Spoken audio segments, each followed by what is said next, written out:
warahmatullahi wabarakatuh. Waalaikumsalam warahmatullahi wabarakatuh. Oke, sekarang masuk ke pertemuan 13. Tiara ini yang kemarin ngumpulin tugas. Sudah dicek belum tugas? Sudah saya cek tugas yang kemarin ya, terakhir input nama. Iya, Pak. Perbaikannya itu, kalau mau diperbaiki silakan. Inputannya itu jadi satu variabel ya, maksudnya kalau bukan nama depan, nama belakang gitu. Kalau seperti itu mudah gitu, maksudnya nggak ada tricky cara solusinya bagaimana gitu. Maksudnya diinputkan nama, di contoh PowerPoint saya kan Joko Widodo ya, ya jadi satu gitu. Namanya walaupun kalau namanya tiga kalimat ya jadi satu, nanti dihitung panjangnya tanpa spasi. Nah, yang dipikirin bagaimana ya, logikanya bagaimana gitu, cara hitung karakter, menghilangkan spasinya itu sih sebenarnya. Referensi saya kira banyak sih di Google tentang menghitung panjang karakter. Seperti itu ya. Siap, Pak. Saya Terus perbaiki. untuk yang banyaknya huruf vokal sih, memang idealnya itu pakai for sama if, bukan manual find gitu.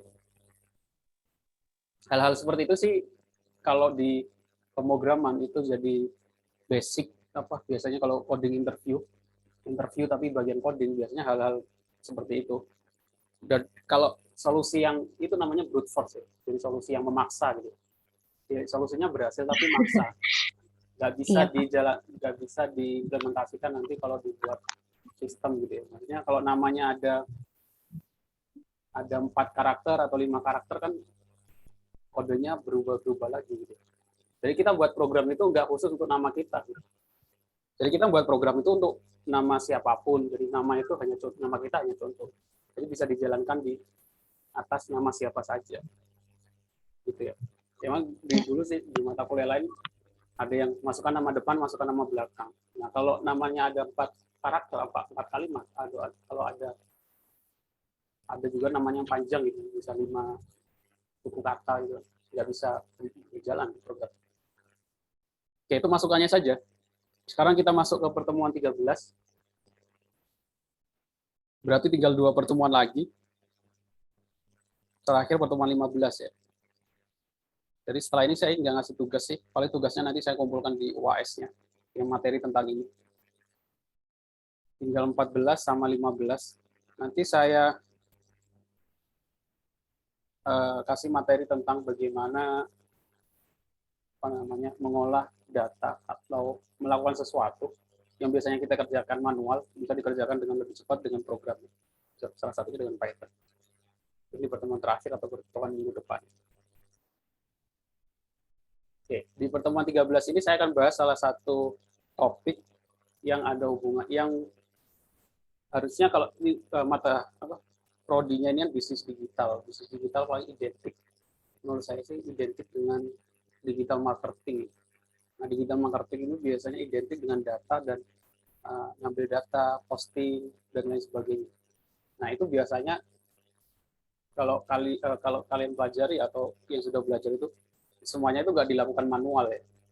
Dari jawab customer, hitung ongkir, jawab pertanyaan, dan lain sebagainya itu semuanya nggak dilakukan manual. Kalau sudah ada hubungannya sama IT, itu bisa dilakukan sama robot, termasuk juga posting gitu. Jadi kan ada biasanya perusahaan marketing kan bisa nge-set posting iklan gitu kan, sehari 1 kali posting atau 2 kali posting.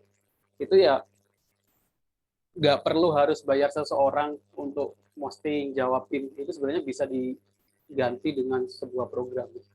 Karena sudah banyak ya auto post. Jadi saya punya produk, saya pengen iklan. Saya tinggal set selama 1 bulan itu hari ini posting tentang apa, topiknya apa. Itu bisa ditaruh di Excel atau ditaruh di Word. Terus programnya dijalankan, kasih waktu, ya program itu berjalan sendiri. Nanti hari Senin posting ini. Jadi kita nggak perlu jawab, nggak perlu nyalain komputer, ngepost dan lain sebagainya. Lebih efisien, termasuk juga jawab komentar, termasuk juga biasanya spam komentar itu tidak dilakukan oleh manual ya, tidak dilakukan oleh orang gitu ya. Spam komentar itu dilakukan oleh sistem. Kalau 1 kali klik, udah dia jalan terus spam ke ke semua postingan, dan itu pun harus, kalau belajar dengan marketing ya harus sesuai dengan ininya ya, pasarnya ya. Kalau saya jualan sepatu bola, saya buat auto postnya nggak ke semua postingan, cari postingan tentang bola, nah baru komentar di postingan yang hanya tentang bola saja. Seperti kita nyebar brosur sebenarnya. Nyebar brosur kan kalau ke semua orang ngasal itu kan ya, kemungkinannya persentase keberhasilannya itu ya dikit ya, dibandingkan kalau saya nyebar brosurnya tentang jualan alat bola, ya saya datang ke tempat futsal, saya datang ke stadion gitu, daripada di pinggir jalan gitu. Walaupun ya ada banyak yang melakukan itu, yang penting selesai itu, ada juga yang seperti itu. Oke. Nah, dari situ basicnya itu belajar pemrograman ya operasi file. Maksudnya operasi file itu mengolah sebuah file. Sama seperti operasi teks ya. Kalau kemarin kan operasi teks yang diolah itu adalah sebuah teks atau string. Kalau file ya diolah adalah sebuah file. File itu apa ya? txt gitu ya, file kalau dalam komputer. Nah, dalam bahasa pemrograman Python itu ada dua tipe file yang biasa dibaca. Kalau dalam komputer kan ada banyak, ada dokumen, video, gambar, audio, dan lain sebagainya. Nah, operasi file dalam Python itu ada dua, dibagi dua, file text sama file binary. File text itu yang berisi teks, yang berisi teks memiliki end of line. Contoh txt, csv, json, dan sebagainya. Terus file binary itu yang ada hubungannya sama program misalnya, yang nggak ada teksnya, gambar, video, dan lain sebagainya. Nah, sekarang kita masuk bagaimana kita bisa membuat program itu bisa menjalankan, membuka, membaca dari sebuah file txt. Sintaksnya sangat mudah dalam Python. Kita tinggal gunakan perintah open, terus nama filenya dengan ekstensi ya. Jadi di defaultnya Windows itu kan nggak menampilkan ekstensi. Jadi kalau saya sarankan sih Windows-nya itu ekstensinya ditambahkan. Kalau dulu defaultnya itu muncul, sekarang ini kalau nggak diperhatikan kadang nggak tahu. Defaultnya itu head extension, ekstensinya dihilangkan. Nah, defaultnya akan seperti ini kalau di Windows. Saya nggak terbiasa seperti ini. Kalau kayak gini kita nggak tahu program ini tipe datanya, tipe filenya itu apa ya, txt atau Python gitu. Dan bisa jadi virus gitu. Sehingga memang idealnya emang harus ditampilkan. Jika kita tahu filing itu bukanya pakai apa. Kalau txt ya text.py itu Python. Nah, cara bukanya cukup mudah menggunakan Python. Tinggal ini sintaknya open, nama filenya txt,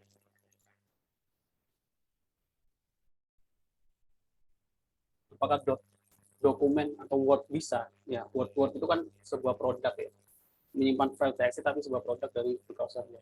Ya idealnya dibuka pakai Word. Jadi kalau kita pengen buka pakai Python, itu kita menggunakan Notepad atau txt. Terus ada mode ini, ada read atau write. Mode itu hak akses. Read artinya membaca. Jadi kita membaca. Terus kalau write artinya menulis, ngisi. Jadi mode. Nanti ada macam-macam mode dalam komputer sih. Seperti itu kebanyakan. Terus nanti filenya kita masukkan ke dalam variabel apa. Langsung ke contoh seperti ini. Object file, open.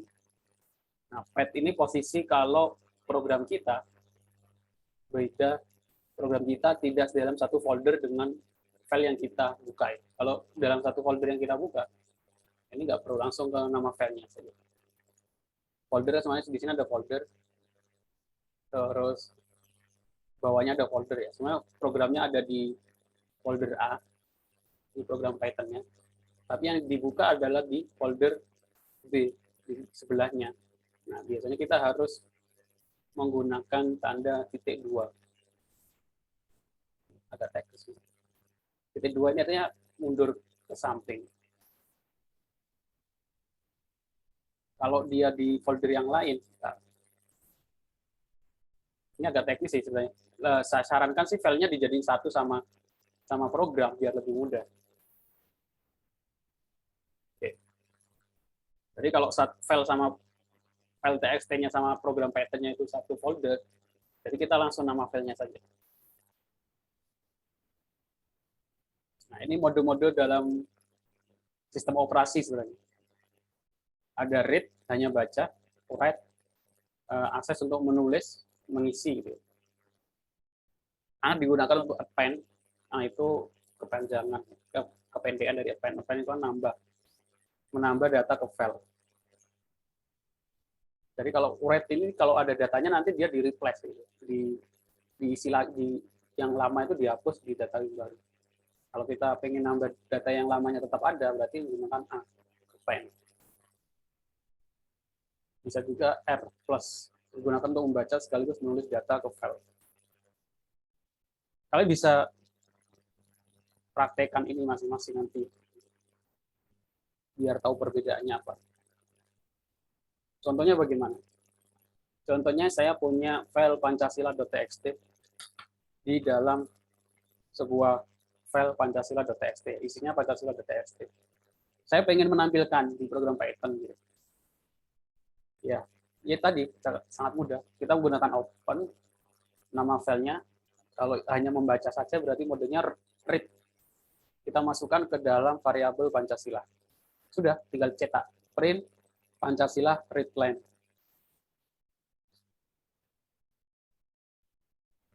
Readline ini artinya adalah baca isi, mencetak apa yang ada di dalam file pancasila.txt. Bentuknya menjadi sebuah list. Di pertemuan sebelumnya kan tipe data ada list. Harusnya masih ingat. Nanti ada caranya biar bentuknya nggak sedikit. Nah setelah itu baru tutup filenya, tutup lagi. Pancasila.close. Saya kasih contoh. Di sini saya punya, nah ini Pancasila. File pancasila.txt ya, isinya Ketuhanan Yang Maha Esa, sampai kelima keadilan sosial bagi seluruh rakyat Indonesia. Cara baca filenya, ya buka file Pancasila, readline. Nah, kalau pengen readline itu nanti bentuknya menjadi sebuah list ya. Jadi kalau pengen rapi turun ke bawah, kita harus menggunakan for text in Pancasila, print text. Nah, saya jalankan dulu. Terminal, new terminal.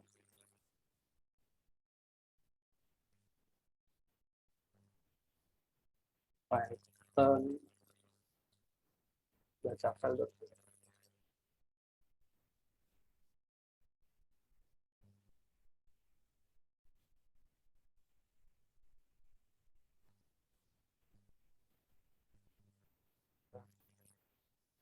Python 3 ya. Lihatkan dari run code. Nah, jadi kalau readline pakai readline itu seperti yang di PowerPoint ini, nanti outputnya dalam bentuk list. Tapi kalau kita pengen outputnya itu rapi seperti dalam txt, file teksnya, jadi kita harus menggunakan for text. Jadi teks ini in Pancasila dimasukkan ke dalam teks, print text. Jadi dia akan mencetak atau dua sesuai dengan di dalam file txt. Ini baca file. Nah, biasanya program-program yang auto posting Instagram, auto posting Twitter, auto posting Facebook, biasanya kan di-set, ditaruh di file txt. Nah, kalau programnya menggunakan basisnya Python, ya menggunakan seperti ini, open gitu. Tinggal kita set jam berapa gitu, terus kita posting di Facebook. Jadi postingannya kita simpan. Hari pertama postingannya tentang ini, hari kedua postingannya tentang ini, ditaruh di file txt masing-masing.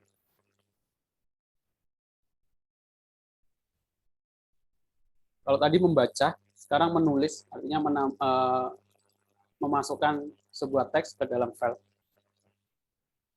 Untuk menulis kita menggunakan fungsi read. Kalau tadi menggunakan fungsi open terus print. Kalau sekarang untuk menulis kita menggunakan fungsi read. Jadi sama seperti tadi open aku.txt tapi tipenya adalah A. Open masuk ke open nambah data di dalam file. Kita masukkan file data read, belajar pattern itu mudah, data close. Nah, nanti akan muncul tulisan di aku.txt. Contohnya saya punya file aku.txt ini, saya hapus dulu. Isinya kosong, pertama isinya kosong. Terus kalau saya pengen nulis, saya perbesar.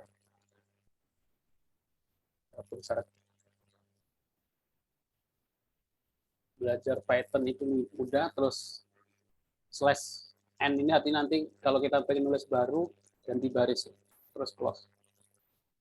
Nah, ini kalau dijalankan nggak ada output apa-apa ya, karena nggak menampilkan apa-apa. Oke, cuma ada informasi exit seperti ini. Kita buka file akunnya, nah belajar Python itu mudah. Terus kita pengen nambah lagi tulisan di bawahnya, di sini saya ganti teksnya menjadi, nah teksnya ini tinggal kalau kita pengen membuat program inputan tinggal diganti variabel terus masukkan kalimat yang pengen dimasukkan. Dipersingkat.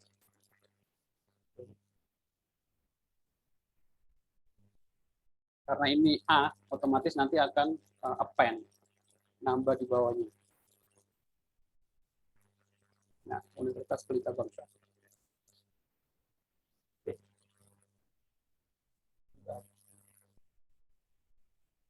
Cukup jelas?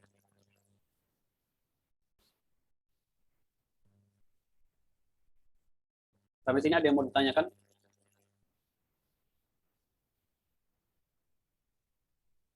Nanti UAS kemungkinan ada hubungannya sama membuat teks ini, membaca sama menulis.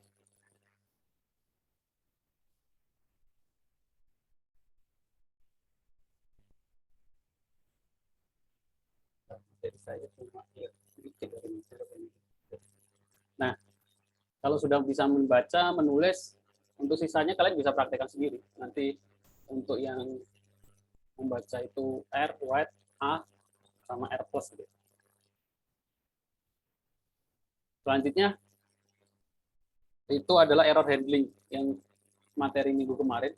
Kalau yang belum lihat, silakan lihat di rekaman perkuliahan. Error handling itu untuk menghandle kesalahan. Jadi supaya sumbangan filenya nggak ada. Gitu. Filenya nggak ada biar nggak tiba-tiba programnya berhenti. Kemudian saya menjalankan baca file Pancasila 2. Pancasila 2 kan nggak ada. Kalau nggak ada error handling, ya program itu berhenti. Gitu.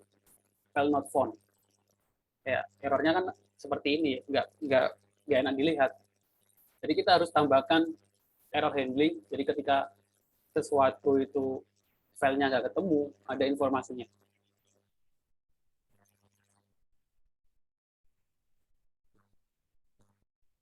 Caranya bagaimana ya? Pakai try, fungsi try sama accept. Ini di materi yang kemarin. Try open dataku.txt as file. Nah, print file read baca. Accept print file nggak ada ya. Nah, dataku ada dataku.txt.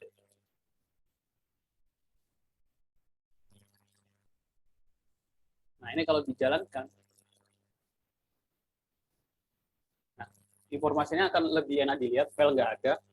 Jadi kita bisa tambahkan juga well sama dengan true. Jadi di sini di bawahnya kita tambahkan programnya lagi, gitu. Maksudnya biar nggak langsung berhenti. Jadi masukkan biasanya kalau di program-program yang sudah jadi kan kalau file nggak ada, biasanya ditambahnya cek lagi nama filenya. Gitu. Jadi tujuan error handling seperti itu. Jadi nanti ketika UAS harus kemungkinan besar tentang operasi file, membaca, menulis menggunakan bahasa pemrograman Python. Teknisnya nanti bagaimana, nanti saya bahas di pertemuan terakhir. Yang penting di situ nanti harus ada juga implementasi error handling juga. Jadi programnya itu lebih bisa menghandle kesalahan. Jadi biasanya ada istilahnya ada bugs gitu. Bugs itu program berhenti tiba-tiba atau nggak bisa dijalankan. Itu biasanya karena apa? Karena nggak ada error handlingnya. Jadi ketika terjadi error itu solusinya apa? Pemikiran seperti itu harus tidak cuma di bahasa pemrogram buat program, ya, termasuk di kebanyakan teknik, entah itu buat alat, buat robot. Kalau yang contoh paling mudah sih pesawat ya. Kalau ngikutin dokumentasi tentang pesawat terbang itu kan error apapun itu pasti ada plan B-nya gitu, maksudnya ada backup-nya. Error apapun dari mesin, kalau mati itu pasti ada mesin cadangannya, kalau ada listrik mati itu ada listrik cadangannya. Gitu. Intinya seperti itu. Oke, sampai sini ada yang mau ditanyakan materi kita hari ini?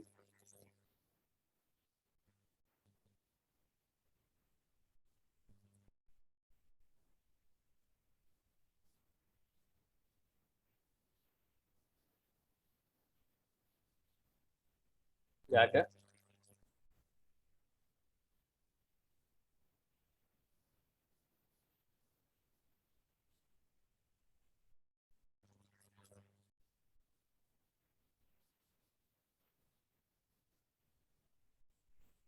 Oke, kalau nggak ada, saya cukupkan perkuliahan kita hari ini. Materi nanti saya upload di e-kampus sama rekaman perkuliahannya. Terima kasih untuk yang sudah datang. Saya akhiri. Assalamualaikum warahmatullahi wabarakatuh. Waalaikumsalam warahmatullahi wabarakatuh. Makasih, Pak.